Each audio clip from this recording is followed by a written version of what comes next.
David Volk, voice of the resistance, albeit a strange and funny one. Today's post, top reasons the government shutdown ended. Each Democratic defector had his or her reasons. Ever since 8 senators defected from the solid Democratic opposition and voted to reopen the federal government after several thousand years of closure, there's been much anger and gnashing of teeth over their decision.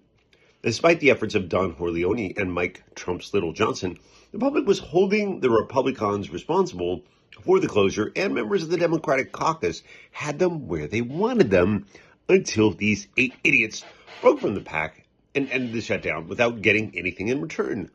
Nothing. Zero. Zip. Zilch. Nada. There's also been a lot of head scratching as to why they did it. They claimed that it was clear that the cons weren't going to budge and that they wanted to end the pain being felt by their constituents. And there's something to that, of course.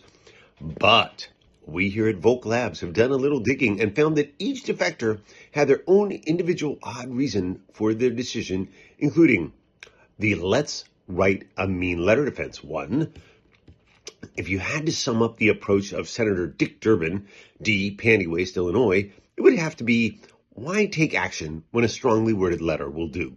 When he was chairman of the Senate's Judiciary Committee and was angry that Supreme Court Justice Samuel Alito voted on issues where he had a conflict of interest, that's Samuel Alito, not Dick Durbin, where Samuel Alito had a conflict of interest, instead of calling for sanctions against the judge, Durbin bravely opted for a strongly worded letter. After a 7-week closure and many public relations victories, Durbin felt it was definitely time for, you guessed it, a strongly worded letter.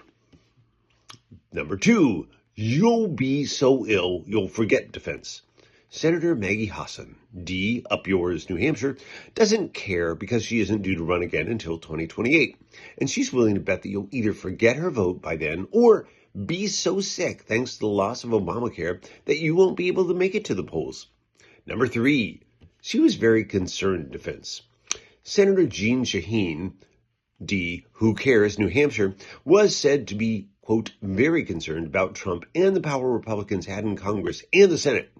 As with her New England counterpart, Senator Susan Collins, R. Canatotic, Maine, Shaheen decided to show her concern with a lot of the poor and those who will lose their insurance by doing absolutely nothing. The joke's on her, though.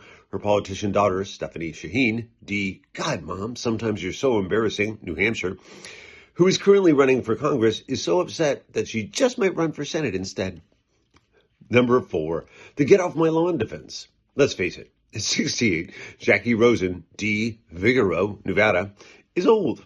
Not everyone who is 68 is old or acts old, of course, but Rosen doesn't want you on her lawn, and she was worried if the shutdown continued, she would have Republican demonstrators on her lawn.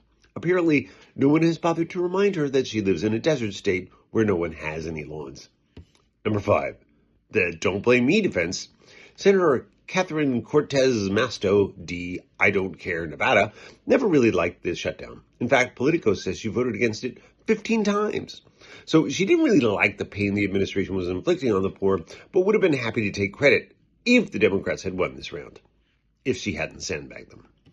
Number 6, no publicity is bad publicity defense.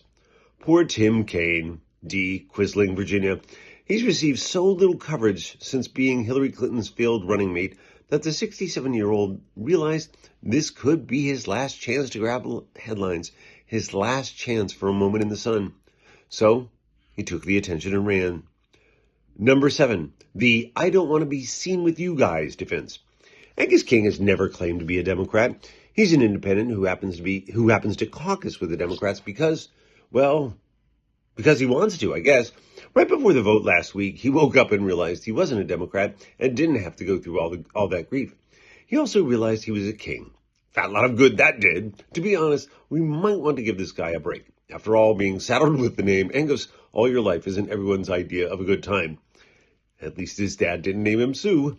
And number 8, the say what defense. Upon learning that he was being widely reviled for his vote to reopen the government, Senator John Fetterman expressed puzzlement. I did what? He said. When did I vote?